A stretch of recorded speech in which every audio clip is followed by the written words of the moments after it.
आतंकी हमले पर एनआईए की शुरुआती जांच रिपोर्ट में हुआ बड़ा खुलासा। नमस्कार, आप देख रहे हैं न्यूज 18 जेकेएलएच का डिजिटल प्लेटफॉर्म और मैं हूं आपके साथ आंचल भट्ट। बड़ी खबर सामने आ रही है जम्मू कश्मीर के पहलगाम आतंकी हमले को लेकर। राष्ट्रीय जांच एजेंसी यानी एनआईए की प्रारंभिक जांच रिपोर्ट अब तैयार हो चुकी है और जिसमें कई चौंकाने वाले खुलासे सामने आए हैं।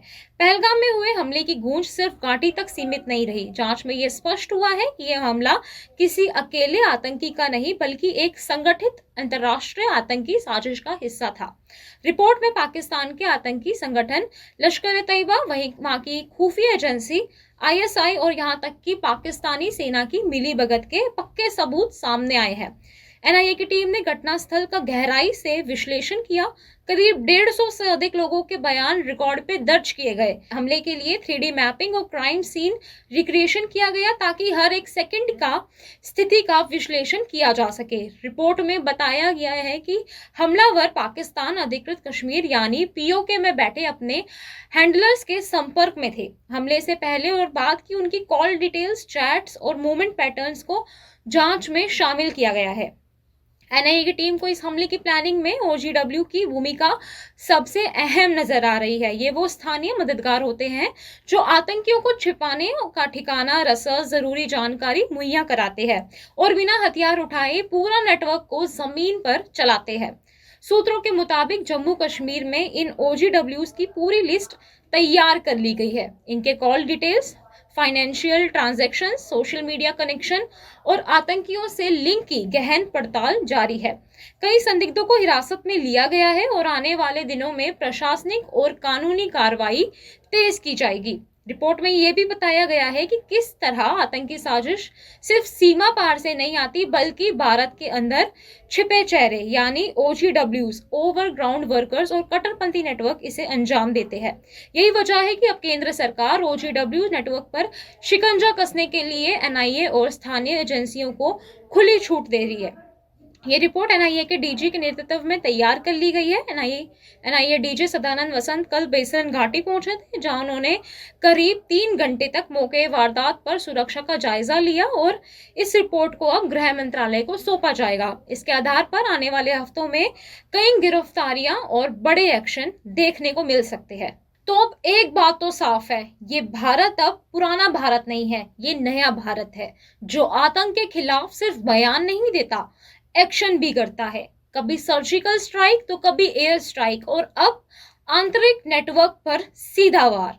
पाकिस्तान के सरपरस्ती में पल रहे आतंकी जब भी भारत की ओर आंख उठाते हैं तब तब भारत उन्हें उनकी भाषा में जवाब देता है। पाकिस्तान को एक बार फिर अंतर्राष्ट्रीय मंच पर बेनकाब करने की तैयारी शुरू हो चुकी है।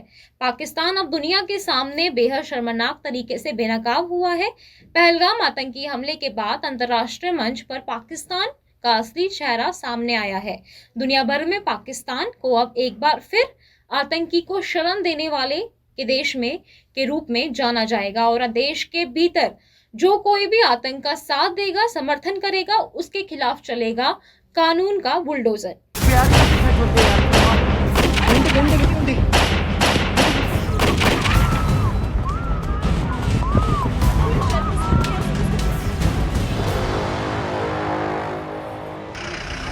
राष्ट्रीय जांच एजेंसी की टीम ने पहलगाम के बैसन घाटी में घटना स्थल का दौरा किया। जांच एजेंसी चश्मदीदों के बयान और आधुनिक तकनीकों के जरिए पूरे क्राइम सीन का रिक्रिएशन कर रही है। ड्रोन और लेजर स्कैनर की मदद से घटना स्थल की 3D मैपिंग की जा रही है ताकि ये समझा जा सके कि आतंकियों की मूवमेंट कैसी थी और वो किस रास्ते से भागे।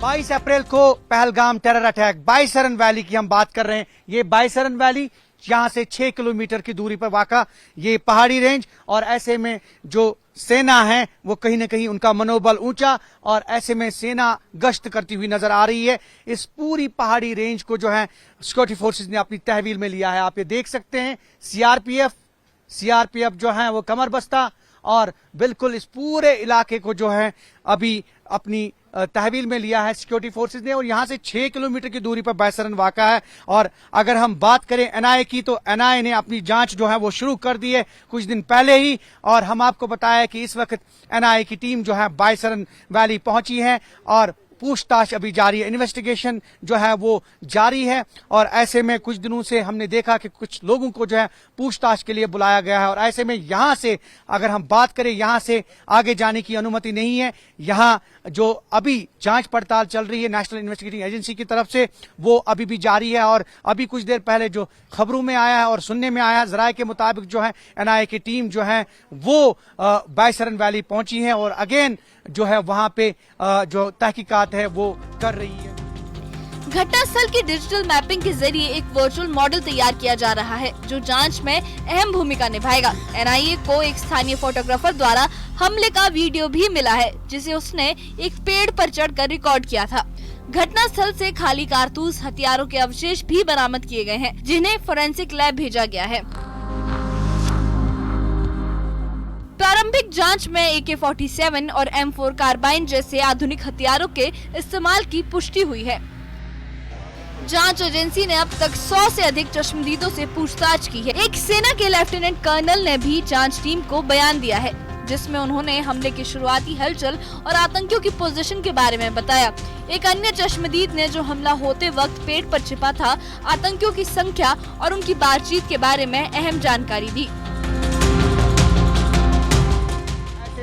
जो सीआरपीएफ है, दीगर पैरामिलिट्री एजेंसीज हैं, सिक्योरिटी फोर्सेज हैं और कहीं ना कहीं इस पूरे इलाके को जो है वो इन्होंने अपनी तहवील में लिया है। और एक बार फिर मैं दिखाने की कोशिश करूंगा कि ये जो पूरे जो दाएं और बाएं घने जंगलात हैं, कैमरामैन आपको जूम करके दिखा रहे हैं, दाएं और बाएं जो घने जंगलात हैं और इन घने जंगलात में भी जो है अभी कहीं ना कहीं जो है ऑपरेशंस जारी है। और ऐसे में सिक्योरिटी फोर्सेस का मनोबल जो है काफी ऊंचा है और सिक्योरिटी फोर्सेस इस तरह के चैलेंजेस को जो है वो एक्सेप्ट करती आ रही है।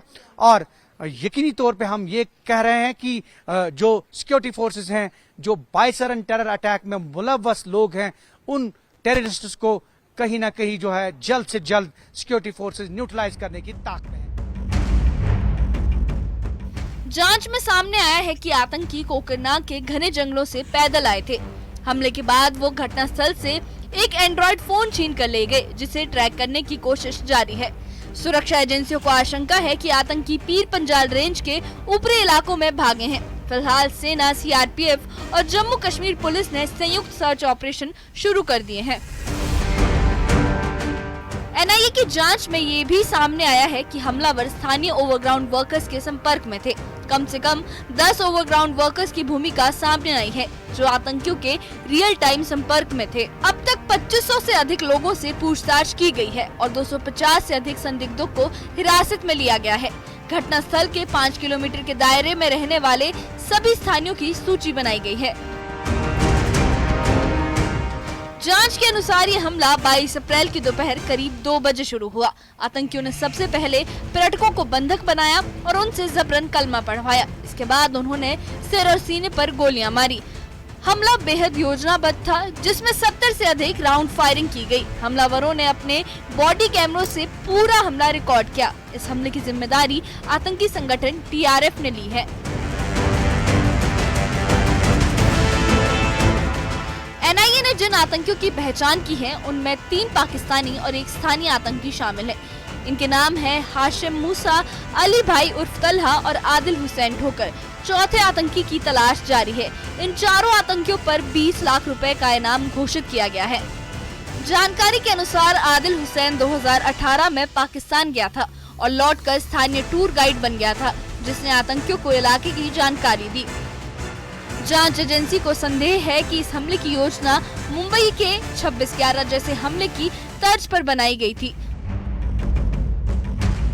सूत्रों के अनुसार इसे अमेरिका से आतंकवादी तहव्वुर राणा की भारत को प्रत्यर्पित किए जाने की प्रक्रिया से भी जोड़कर देखा जा रहा है। इसके अलावा सुरक्षा एजेंसियां मान रही हैं कि ये हमला किसी पुराने ऑपरेशन का बदला लेने के मकसद से भी किया जा सकता है। हमले का एक और मकसद कश्मीर के पर्यटन को नुकसान पहुंचाना भी हो सकता है।